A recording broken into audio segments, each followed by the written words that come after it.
People are funny. In the last month, we have at least 30 people left Islam in my channel, and many of them they accepted the Christ. So how I will be in the world? I will be an atheist. That will be funny. Yeah.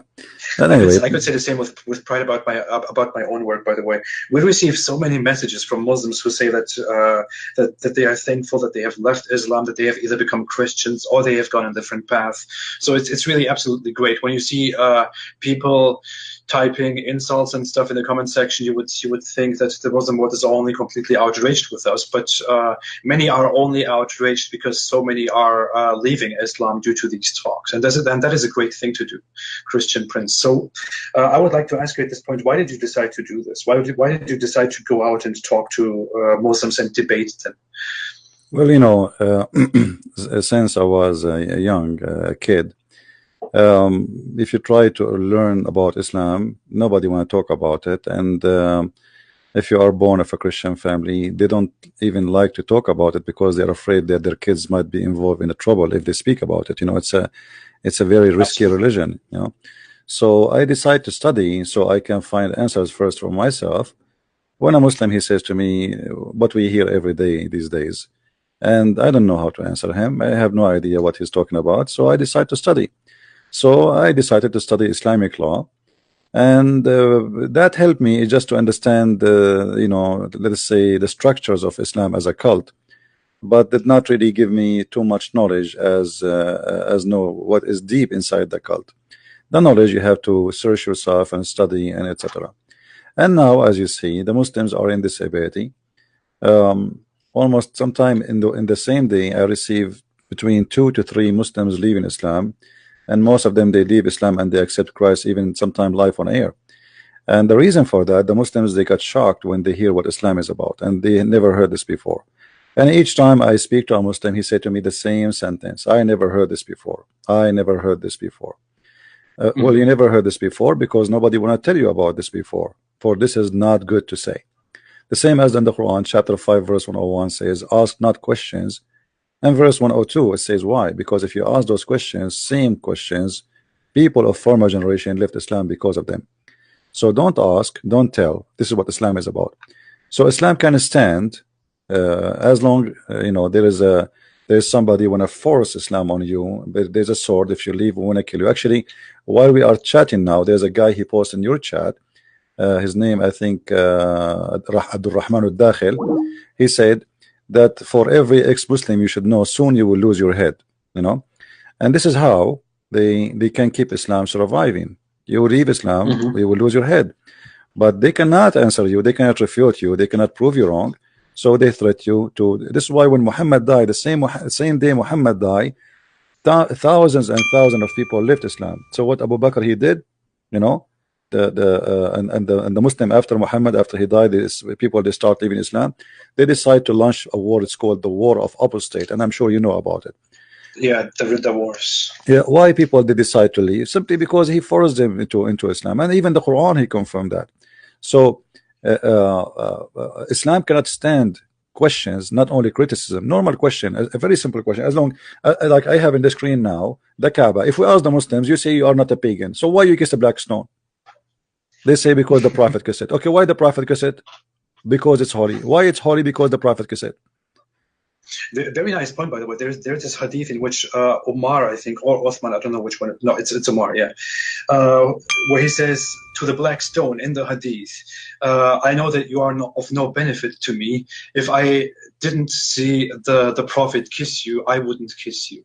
That's what Omar says in the hadith, right? Yes. You confirm that, I guess. But this is absolutely ridiculous. Yeah, but this is a problem here because simply that's mean Omar he confirmed that Muhammad either a liar or is a hypocrite, because why he is kissing a stone is useless. They are just following it blindly. Same time, that will prove Muhammad to be a liar, because Muhammad he told the Muslims, if you even touch the stones, not even kiss it, the two corners, if you touch them, the Yemeni corner and the black stone corner, if you touch them, those they forgive your sin.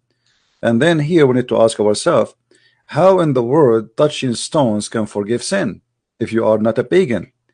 And this is what make it more funny, that the Muslim, they claim that we are, as a Christians, me myself, you are not Christian, me myself is a pagan because we are not Muslims, but they are the one who believe in touching stones. Touching those stones erase their sin. So who is the pagan here? So the stone, not only stone, I mean the Muslims, they kiss a stone, they bow in front of a stone, they go around the stone, and they pray in the direction of the stone. So what if this is not paganism? What is paganism? Absolutely. I would like to say this again to everyone, to every Muslim who's listening. You might not be informed about this, or your scholars, your local imams might tell you that this is something very beautiful, very nice when you tell you about it. But there truly is a hadith where Umar says that he would not kiss the black stone because from the black stone there can be no benefit to him. But he is kissing the black stone because Muhammad kissed the black stone. This is an absolutely ridiculous hadith. If you look at it, if you think a bit further about it, without relying on the weird interpretations of your local imams, when you think about this hadith, it implies that the black stone is really of no benefit to you at all. We are talking about the black stone which is attached to the Kaaba in Mecca. And he also very clearly says that he is only kissing the black stone because Muhammad kissed the black stone. So, you know, nowadays many Muslims come out to tell us that that Islam has so many practices that are completely beneficial to humans, that are in some way spiritually or physically beneficial to all of us. They try to tell us about science miracles in the Hadith and the Quran and so on. But there is this Hadith. Why don't Muslims talk about that? The Hadith clearly says that the stone has no benefit at all, but Umar is only kissing it because Muhammad kissed the stone. So you are doing an absolutely unnecessary and absolutely nonsensical practice that was only practiced by pre-Islamic pagans before, by pre-Islamic polytheists before, that the Quran hates so much. And this practice has been adopted without any doubt into Islam, into the Quran, into Islam. And Muslims are practicing this in masses now when they go to the Hajj, to Mecca. This is really ridiculous. So every Muslim who is watching, every Muslim who is going to hear this, please think about this for 1 second and think of anything useful that you have in your head about this. It will be, you will probably end up with the same conclusion. There is something wrong with Islam. If I have any of my books, I have 2 new books I published not a long time ago. It's called Sex and Allah, variant number 1 and variant number 2. You will see that the black stone, and this is all from the history books of Islam, not from my own, that women before Islam, they used to go to the black stone, which is considered as a vagina. It is the fertility god. It used to have a clitoris inside it. They used to go and they put their hand over their vagina when they have their period, and then they place their hand inside the black stone, praying to Allah, which is the moon god, to make them get pregnant so they can have babies. And this is why Muhammad, he said that the black stone used to be white like milk, and then the sin of mankind made it black. Why? Because when women, they place their blood, those people believe that when the woman, she is not getting pregnant because simply she committed sin. God is angry. So now what she do, she go to the Kaaba, she put her hand over her private part when she is bleeding from period, and then she put her hand inside the black stone, and then she pray to Allah to get pregnant, and then the man after that, he will come and they do hak. Actually, the Hajj was not Hajj, it is hak. Hak means scratching. The male, they used to scratch their penis inside the black stone after the female they pass by. So your wife, she go first, she put her hand over her vagina with the blood in her hand, she placed her hand inside the black stone, then the guy after that, the husband supposedly, or the spouse, he go and he place his penis in the black stone and he scratched the black stone with it, and then supposedly that will help them to have babies because that will make Allah happy. So this is a very demonic, satanic, pagan cult.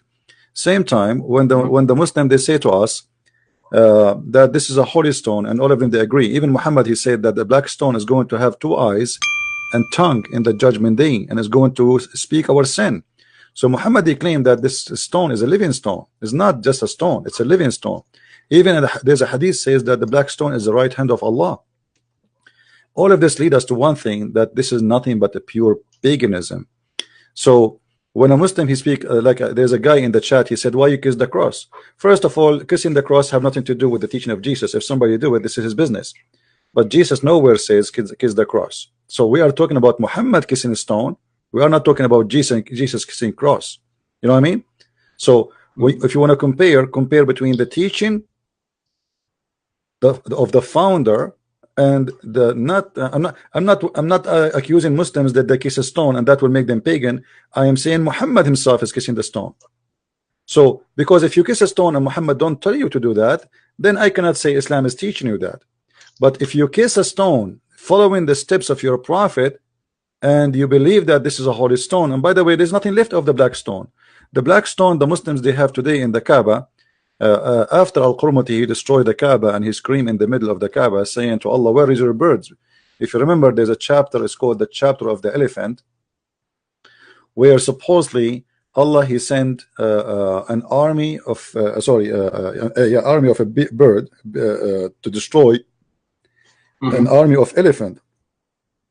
And then why? Because this is his house. I mean, you cannot destroy the house of Allah. No way. Allah will not let you do it. So in chapter 105, very small chapter, it's called the chapter of the elephant, very funny chapter, is claiming that Allah he sent an army of birds to destroy an army of elephants which coming from Ethiopia to destroy the Kaaba. And this is very funny because Al-Qurmuti he destroyed the black stone, destroyed the Kaaba. He took the black stone and then he made it pieces. And actually the Muslim now they don't have a black stone. If you go and check the pictures, you will find that the black stone now is a small 8 pieces, and they glue it together with expensive wax with nice perfume to make it stay together. And they have to do maintenance almost every few days to keep the black stone from being stolen. It has been destroyed before Islam, and it has been destroyed several times after Islam. So it's really ridiculous. And you know, Al-Qurmuti, by the way, you said that the Sunni they always persecute the Shia, correct? Not always. The Shia actually, the Shia, not always, for a long time. Yeah, but the Shia they did the same. It's about who is in the power. The one in the power, he humiliated the other one, and then they will find themselves they have to use the taqiyya. So during the time, and this is what Islam work. I mean, can you imagine that all of Egypt used to be Shia? How they became all of them Sunni in one day? Simply, you change the king. You change the king, everybody forced into the new belief. Who dare to say no? So when the Shia controlling Egypt, the Shia they were doing the same humiliation for the Sunni. When the Sunni control until now the Sunni now are the majority in Egypt. The Shia is very little. So if you are a Shia and you live in Egypt, actually not 2 years ago or 3 years ago, they killed a Shia sheikh, and they drag his body and then they cut him pieces. And the government they could not do really anything about it. And this is why, because they are a small tiny Shia minority. But if you go to Iraq, the story is the same but the opposite. If you are a Sunni, they will kill you, they will drag you in the street, and if you are a Shia who live in Iraq but in a Sunni area, they will do the same to you. You know, like this what happened during the time of ISIS. They go in the street and they shoot anyone as a Shia just because he's a Shia.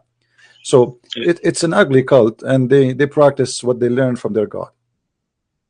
By the way, that's also when ISIS persecutes minorities like the Shia in Islamic regions, they do that completely based on Islamic texts. They do that completely based on Islamic hadith that they also cite. One very important hadith that exists that ISIS has cited forever is even a prophecy by Muhammad about the future, where Muhammad says that in the future there will be people who will pray, who will act like Muslims, who will dress like Muslims, and so on. But their faith will not go beyond their throat, or something like that. I don't know. You might know the wording a little bit better. But the hadith literally says, wherever you find them, kill them. This is what the hadith literally says, and this is an end time prophecy in Islam, and that's also what ISIS cites when they go around and kill Shia Muslims and other people. So it's really ridiculous once you get into these into all these topics. Once you approach Islam a bit skeptically, all the stuff, all the disgusting stuff that you find out about Islam, all the disgusting stuff that you don't tell that they don't tell you about Islam when you are a little child who grows up in a Muslim family. I mean, I was subject to the same way of education. We have been told from childhood that this is a beautiful religion, this is the truth of all time, and so on. But once you grow up and once you look into the things, into the matter by yourself, you will find out so much cancer in your Islamic sources that it will make your stomach turn. So, as said, by the way, a little anecdote to what Christian Prince said. Egypt and a very large Muslim region was once ruled by the Shia Muslims. It was called the Fatimid Caliphate at one time. In other times, it was under different names. And the Shia even ruled over Mecca and Medina. Many Muslims think that is something impossible because they believe that the lands have been under their own true guide forever. But that's not true.